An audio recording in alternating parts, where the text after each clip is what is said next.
Hello student, today we will learn about structure query language means SQL.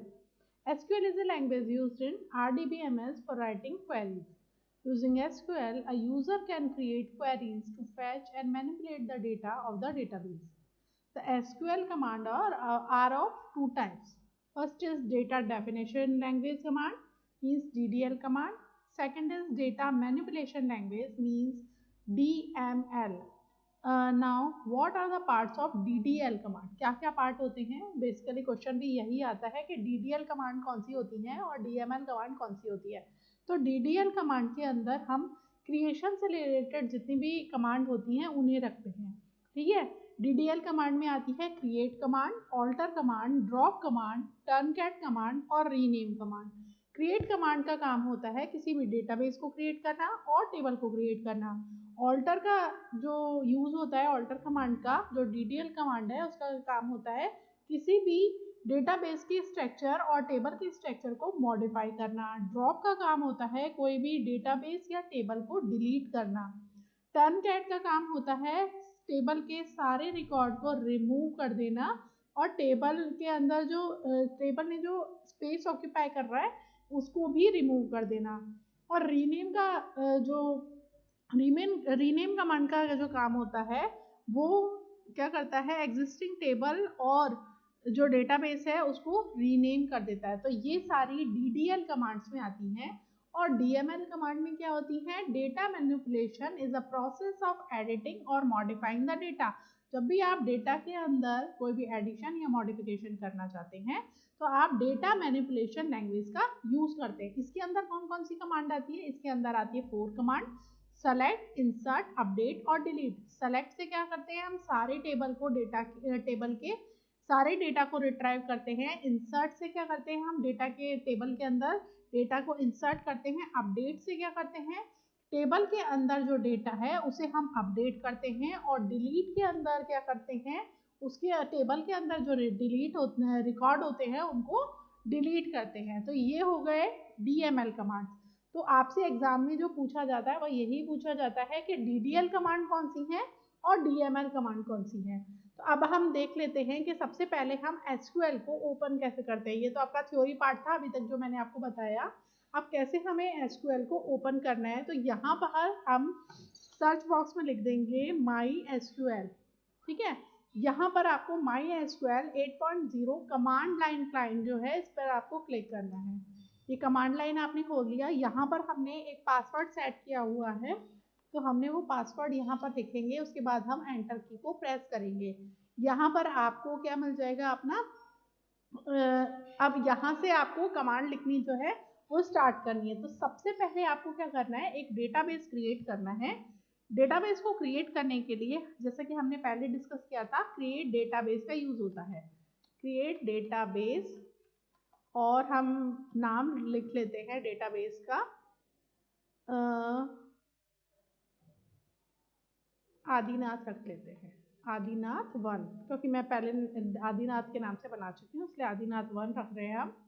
यहाँ मैंने एक आदिनाथ नाम का डेटाबेस बना लिया है। ठीक है, अब इसके अंदर हम क्या करेंगे, हमने क्रिएट तो कर लिया डेटाबेस आदिनाथ 1 को, अब हमें उसे यूज करना है यानी उसके अंदर एंटर करना है। तो उसके लिए कमांड होती है यूज कमांड। यूज के बाद आप आदिनाथ लिखेंगे, आदिनाथ 1। ठीक है, स्पेलिंग का ध्यान रखिए, जो आपने ऊपर दी है वही आपको नीचे देनी है। यहाँ डेटाबेस चेंज हो गया है, मैसेज भी आपके सामने आ गया डेटाबेस चेंज का। अब यहाँ पर आपको इंसर्ट कमांड का यूज करना है। तो सबसे इंसर्ट का नहीं, सबसे पहले आपको यूज करना है क्रिएट टेबल का, क्योंकि हम इसके अंदर टेबल भी क्रिएट करेंगे। क्रिएट टेबल और आपको टेबल का नेम देना है। अब क्योंकि टेबल का नेम हम दे दें स्कूल 1, स्कूल ही दे देते हैं। ठीक है, यहाँ पर से टेबल के अंदर हम क्या क्या चीज़ें डालना चाहते हैं वो मैंने पहले से लिखा हुआ है, उसको मैं यहाँ से कॉपी कर लेती हूँ। ठीक है, ये डेटा मैंने यहाँ पे से कॉपी करवा लिया, इजी हो जाएगा हमारे लिए। इसको मैं पूरा ही डिलीट कर देती हूँ। यहाँ मैंने इसको पेस्ट कर दिया। अब हमने लिखा क्या है वो देख लेते हैं, क्रिएट टेबल, और मैंने स्कूल नाम से टेबल बनाई है। तो ये जो नेम है वो एज इट इज कंटिन्यू कर रहे हैं हम। नेम हमने एक डेटा टाइप लिए, नेम एक हमने फील्ड ली है, फील्ड का नाम रखा है हमने नेम, उसके अंदर डेटा टाइप हमने सेट किया var_char, ठीक है। हम अगर एक्सेस की बात करें तो उसमें हम टेक्स्ट और मेमो डिसाइड करते हैं, और यहाँ पर हम char और var_char लेते हैं, लेकिन हमें जो भी डेटा है कम मेमोरी स्पेस ऑक्यूपाई करने के लिए var_char का यूज करना चाहिए, char का यूज नहीं करना चाहिए। यहाँ हमने var_char लिया, var_char के अंदर हमने लिमिट डाली 10 की।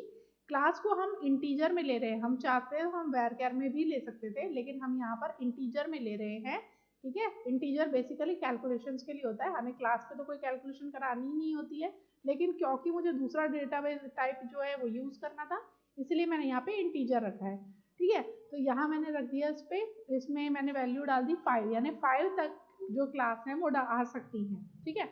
अब इसके बाद मैंने यहाँ पे DOB यानी डेट ऑफ बर्थ, उसका फॉर्मेट ले लिया मैंने डेट। यहाँ पर आपको कोई भी वैल्यू पुट करने की जरूरत नहीं होती कि डेट में ऑटोमेटिकली वैल्यू पुट हो जाती है। नेक्स्ट फील्ड हमने ले लिया रोल नंबर नाम का, और इसके अंदर हमने डेटा डलवाया इंटीजर टाइप का, 5 तक हमने इंटीजर इसके अंदर डाल सकते हैं, यानी इसमें कोई भी फ्लॉट वैल्यू यानी पॉइंट वैल्यू नहीं हो सकती। और इस रोल नंबर पे हमने क्या सेट कर दी, प्राइमरी की, ठीक है। तो यहाँ प्राइमरी की लिखने के बाद सेमीकोलन लगाया हमने और एंटर की प्रेस की। एंटर की प्रेस करने के बाद हमारे पास में मैसेज आ गया क्वेरी ओके, 0 रो इफेक्टेड 2 वार्निंग्स, ठीक है। ये हमारी टेबल जो है वो क्रिएट हो गई। अब टेबल क्रिएट करने के बाद हमें डेटा उसके अंदर इंसर्ट करवाना है, तो एक और हमारे सामने कमांड है इंसर्ट इनटू, ठीक है। इंसर्ट इनटू कमांड के अंदर इंसर्ट इनटू स्कूल, क्योंकि हम स्कूल वाली जो टेबल है उसके अंदर डेटा की एंट्री कर रहे हैं। क्या क्या फील्ड डाली थी हमने, नेम रखी थी, क्लास रखी थी, DOB रखी थी और रोल नंबर रखी थी, ठीक है। ये चारों एंट्री हो गई। अब उसके अंदर हमें वैल्यूज क्या इनपुट करवानी है, ब्रैकेट क्लोज करने के बाद आपको लिखना है वैल्यूज, ठीक है। यहाँ पर आपने लिखा तनु, ठीक है। यहाँ पे एंट्री क्लास की एंट्री में कर दिया हमने 5, DOB में हमने इस तरीके से, इनको ये ध्यान रखिएगा var_char और डेट को आपको सिंगल इन्वर्टेड कॉमा में लिखना है, ठीक है। और इसके बाद यहाँ पर आपने डेट भी सिंगल इन्वर्टेड कॉमा में लिख दी, और यहाँ रोल नंबर आप 12 आपने रख लिया, ठीक है। और उसके बाद एंटर आपने प्रेस कर दिया, आपके पास सामने मैसेज आ गया क्वेरी ओके 1 रो इफेक्टेड, यानी 1 रो बन गई है। तो आप अगर देखना चाहते हैं कि 1 रो बनी है तो कैसी बनी है, तो आपको लिखना है सेलेक्ट स्टार, ठीक है, फ्रॉम, और टेबल का नेम क्या है हमारा, स्कूल, ये लिखा आपने, और उसके बाद आपने एंटर की प्रेस करी तो देखिए तनु क्लास 5 डल गई, डेट ऑफ बर्थ में ये डेट ऑफ बर्थ डल गई और रोल नंबर 12 आ गया। तो इस तरीके से हमारी एक रो जो है वो इंसर्ट हो गई है। अब इसी वाली लाइन को हम दोबारा से चलाएंगे, इंसर्ट इनटू वाली। सिर्फ हम क्या करेंगे, हमारे जो फील्ड है वो तो सारी एक जैसी ही है, वही क्लास नेम DOB और रोल नंबर डालना है। तो यहाँ से हमें जो हमने एंट्री की थी उन्हें हम चेंज कर दे जाएंगे। सेकंड में मैंने डाल दिया यश, यश की क्लास को मैंने डाल दिया 10, ठीक है। इसका डेट ऑफ बर्थ अगर कुछ है तो वो हम चेंज कर देंगे, यहाँ 87 कर दिया हमने, ठीक है। रोल नंबर पे हमने प्राइमरी की लगा रखी है तो हम इसके रिपीट नहीं कर सकते, 12 नहीं डाल सकते, हम 13 कर देंगे और एंटर प्रेस कर देंगे। एक और की बन गई, वही आप सेलेक्ट स्टार फ्रॉम टेबल करके देख लेंगे, स्कूल करके देख लेंगे, ठीक है। सेलेक्ट स्टार फ्रॉम टेबल का नेम, टेबल का नेम क्या है हमारा स्कूल, एंटर प्रेस करके देखिए 2 हमारी एंट्री डल चुकी हैं। अब हम वापस से वही वाली कमांड यानी ये वाली कमांड, यानी जितनी वैल्यू आप इसमें पुट करना चाहते हैं उतनी वैल्यू आप इसके अंदर पुट करेंगे। अभी मैंने इसके अंदर यश डाला था, अब मैं इसके अंदर डेटा को चेंज करके यानी मैं डाल रही हूँ टीना, ठीक है। यहाँ पे मैंने डाल दिया 8, ठीक है, और यहाँ मैंने डाल दिया 78, ठीक है। डेट वेट भी चेंज कर देते हैं, थोड़ी सी 11 डाल देते हैं, 1 ही डाल देते हैं, कोई बात नहीं, ठीक है। और यहाँ से 18 डाल दिया मैंने, एंटर प्रेस किया, क्वेरी 1 इफेक्टेड, ठीक है। बार बार select star from school name करके देखने की करके देखने की ज़रूरत नहीं है, ऑटोमेटिकली एंट्री हो गई होगी। मैंने तो आपको दिखाना था इसलिए मैंने इसको 2-3 बार यूज़ किया, बट अब जो एंट्री करेंगे वो हम बिना और कुछ किए कर देंगे, ठीक है। अब इसके अंदर मैंने लिखा UV, ठीक है, या 9th क्लास, यहाँ मैंने डाल दिया 56 और यहाँ मैंने डाल दिया 19। ठीक है, एक और आ गई। और इसके अलावा अब एक और डाल लेते हैं हम, इसके अंदर एक और नाम डाल देते हैं।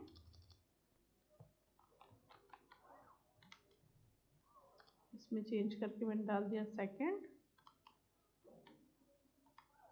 इसमें डाल दिया 80।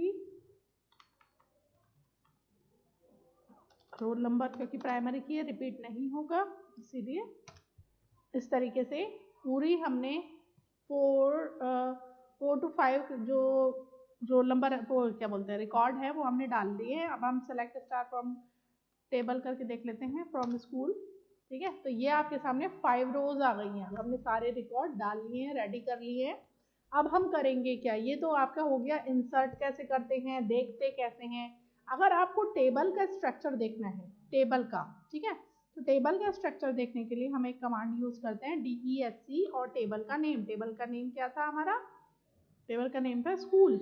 ठीक है, यहाँ आपने एंटर प्रेस किया। अब आप देख सकते हैं कि टेबल का स्ट्रक्चर क्या है। नेम के अंदर आपने varchar रखा था, उसकी लिमिट डाली थी 10, क्लास में इंटीजर, DOB में डेट और रोल नंबर में इंटीजर, और यहाँ की हमने सेट की थी प्राइमरी, तो उसके लिए PRI शो हो गया है। ठीक है, तो इस तरीके से ये आपको डिस्प्ले हो जाएगा।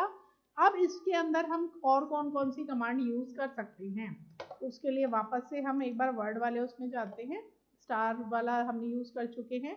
अब हमको क्या करना है, पर्टिकुलर फील्ड जो है वो देखने हैं। पर्टिकुलर फील्ड देखने के लिए हमने क्या किया, सेलेक्ट क्वेरी यूज की। सेलेक्ट जो है वो क्वेरी है। ठीक है, सेलेक्ट क्वेरी हमने यूज की। कौन कौन से फील्ड हमको देखना है, सिर्फ देखना है नेम, क्लास, और मैं यहाँ पर रोल नंबर भी डाल लेती हूँ। ठीक है, यहाँ पे रोल नंबर भी डाल लेते हैं। ठीक है, रोल नंबर फ्रॉम स्कूल। यहाँ ध्यान रखिएगा, ना आप कोई डॉट यूज करेंगे, जब भी आप डिफाइन भी करेंगे ना कोई डॉट यूज करेंगे ना और कोई साइन यूज करेंगे। इसके बाद आप एंटर प्रेस करेंगे। अब आप देखिए आपके सामने name, class, roll number. DOB को मैंने वहां पर स्किप किया था, यहाँ पर भी वो स्किप हो गया यानी छूट गया।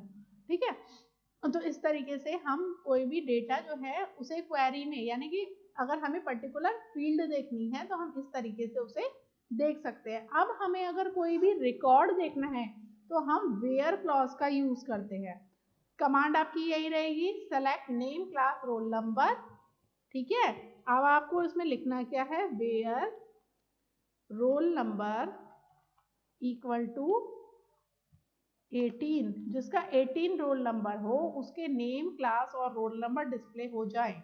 तो अब आप देख लीजिए टीना का रोल नंबर 18 है और उसका नेम और क्लास अपने को डिस्प्ले हो गया। तो ये वेयर क्लॉज था, इस चीज का ध्यान रखिएगा, वेयर क्लॉज वो हमने यूज करना सीखा है। अब हमें अगर डेटा असेंडिंग या डिसेंडिंग ऑर्डर में रखना है तो हम किस तरीके से रखेंगे। बाय डिफॉल्ट हमारे पास में असेंडिंग हमने रख ही रखा है। अगर आपको डिसेंडिंग ऑर्डर में करना है तो कैसे करेंगे, डिसेंडिंग देख लेते हैं, असेंडिंग में तो है ही हमारा। ठीक है, तो उसके लिए एक कमांड है, यहाँ से हमने क्या किया है, नेम, क्लास, सेलेक्ट वाली क्वेरी यूज की है। सेलेक्ट नेम, क्लास, नेम और क्लास ही डिस्प्ले हो फ्रॉम स्कूल, यानी टेबल का नेम स्कूल है तो फ्रॉम स्कूल लिख दिया। ऑर्डर बाय का, ऑर्डर बाय जो है वो सॉर्टिंग के लिए काम में आता है। अगर ऑर्डर बाय रोल नंबर आप ही लिखते, DESC नहीं लिखते, तो असेंडिंग ऑर्डर में डिस्प्ले होता। अब क्योंकि हमें है ही हमारा असेंडिंग ऑर्डर में, तो हम असेंडिंग ऑर्डर में लिख के करेंगे क्या, तो इसीलिए मैंने आगे क्या लिख दिया, DESC, यानी मेरे को करना है इसको डिसेंडिंग ऑर्डर में। और जब मैं एंटर प्रेस करूंगी तो आपके सामने रिकॉर्ड जो है वो डिस्प्ले हो जाएगा इस तरीके से। अब क्योंकि इसके अंदर रोल नंबर नहीं है तो मेरे को डिसेंडिंग पता ही नहीं चल रहा। अब मैं क्या करूंगी, इसके अंदर रोल नंबर को भी ऐड करवा दूंगी। जरूरी नहीं है, आप पहले भी करवा सकते थे, ये तो मैंने सिर्फ और सिर्फ आपको दिखाने के लिए करा है। ठीक है, अब मैंने इसके अंदर रोल नंबर भी ऐड करवा दिया है। तब आप देखिए डिसेंडिंग ऑर्डर में आपके रोल नंबर्स आ गए। पहले असेंडिंग ऑर्डर में थे 12, 13, 18, 19, 20, और अब आ गए डिसेंडिंग ऑर्डर में 20, 19, 18, 13 और 12। इस तरीके से ये डिसेंडिंग ऑर्डर वाली कमांड भी आप यूज कर सकते हैं। ठीक है, अगर ऑर्डर बाय के साथ में आप सिर्फ और सिर्फ रोल नंबर लिखेंगे तो असेंडिंग ऑर्डर में आएगा। अगर ऑर्डर बाय के साथ में आप रोल नंबर और उसके आगे DESC लगाएंगे तो डिसेंडिंग ऑर्डर में आएगा। ये सॉर्टिंग के लिए काम में आता है। नेक्स्ट आपकी कमांड है अपडेट कमांड। तो अपडेट कमांड करने के लिए फिर वापस से एक बार हम यहाँ चले जाते हैं, ठीक है। अपडेट कमांड मैंने लिया यहाँ पे से कॉपी किया और यहाँ पे लाके पेस्ट कर दिया, ठीक है। अब क्योंकि हमारे पास 11 नंबर का तो कोई रिकॉर्ड ही नहीं है, तो मैं इसको पहले 12 कर लेती हूँ। अपडेट किसको करेगा वो, ठीक है। और यहाँ पर मेरी लिमिट तो है 10 की, ठीक है। और ये जो डेटा है वो थोड़ा सा ज़्यादा हो रहा है, तो इसीलिए यहाँ से मैं क्या करूँगी, स्पेस जो है वो हटा लूँगी, ठीक है। इसको हटा लेते हैं,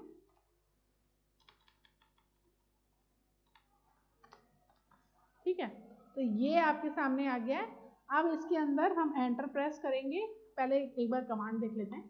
हमने करा क्या है, अपडेट करा है किसको, टेबल का नेम क्या है, स्कूल, स्कूल को अपडेट किया है। उसमें क्या सेट किया है, सेट का हमने यूज किया है, इस बार सेट क्लॉज का यूज किया है। किसमें करेक्शन किया है हमने, नेम के अंदर करा है। क्या करा है करेक्शन, कि जिसका रोल नंबर 12 हो उसका नेम जो है वो क्या हो जाए, तनु गुप्ता हो जाए, तनु की जगह, ठीक है।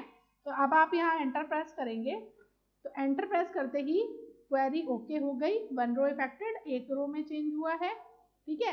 एक बार हम सेलेक्ट स्टार फ्रॉम टेबल करके देख लेते हैं। सेलेक्ट स्टार फ्रॉम टेबल का नेम क्या है हमारे, स्कूल, ठीक है। तो वो हमने करके देखा। अब आप देखिए यहाँ पर तनु गुप्ता हो गया है नाम, ठीक है। तनु की जगह तनु गुप्ता, क्यों, क्योंकि मैंने यहाँ पर अपडेट कमांड चला दी थी। नेक्स्ट हमारे डिलीट कमांड है। डिलीट कमांड के आप क्या करना चाहते हैं, कोई भी रिकॉर्ड जो है उसे डिलीट करना चाहते हैं। तो रिकॉर्ड डिलीट करने के लिए आपको करना है, कुछ कॉपी किया आपने, ठीक है। जरूरी नहीं आप कॉपी करें, आपको तो मैं तो टाइम बचाने के लिए कर रही हूँ, ठीक है। आपको कॉपी नहीं करना है।